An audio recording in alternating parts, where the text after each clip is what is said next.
இவங்களுக்கு ஃபைனலே இனி எடப்பாடி காலில் விழுந்தா கூட இவங்களுக்கு சீட்டு தரக்கூடாது, கட்சி பொறுப்பு தரக்கூடாது, அப்புறம் இவங்க சம்பந்தப்பட்ட ஆளுகளையும் வச்சுக்க கூடாது. பொதுவா எனக்கு பழக்கப்பட்டவன், நான் உங்களுக்கு உயிர் நாடியா இருப்பேன், உயிர் தொண்டனா இருப்பேன் அப்படின்னு சொல்றவங்களையும் வச்சுக்க கூடாது. இவங்களை தயவு செய்து கேட்கிற எந்த கட்சியிலையுமே சேர்த்துக்க கூடாது.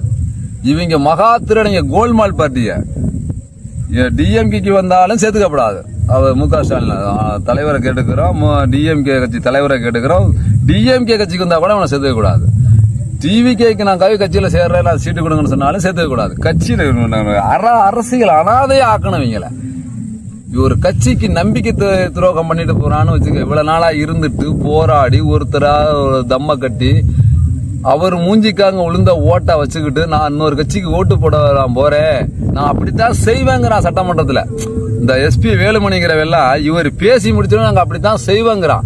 எஸ்பி வேலுமணி சொல்றாரு, ஒரு எடப்பாடியார் பேசிக்கிட்டு இருக்காரு, சிவி சமூகமும் புதுக்கோட்டை விஜயபாஸ்கரும் குசுகுசுப்பு பேசிக்கிறாங்க. அவரு பேசும்போது குறுக்கே பேசுறதுக்கு ஆரம்பிக்கிறதுக்கு பாக்குறாங்க. அண்ணாவில் இப்படி கையாட்டுறான், பொறுமையாரு அப்படிங்கிறாங்க. எடுத்தடமே எஸ்பி வேலுமணி நாங்க ஆதரவு கொடுப்போம் அப்படிங்கிறான். உன்னோட கொள்கை என்ன? அப்ப இந்த கொள்கையை சொல்லிட்டுல நீ ஏதாவது பண்ணணும் உண்டா இல்லையா? தம்பி, கொள்கையை தண்டு இன்னையா என் கொள்கை அப்படின்னு சொல்லிட்டுல பண்ணணும். நீ கொள்கை இல்லாதவனுக்கு எதுக்குடா கட்சி? நீ செய்யணும் பிச்சை எடுக்கலாமே தெருவில். பிச்சைக்காரனுக்கு கொள்கையே இருக்காது.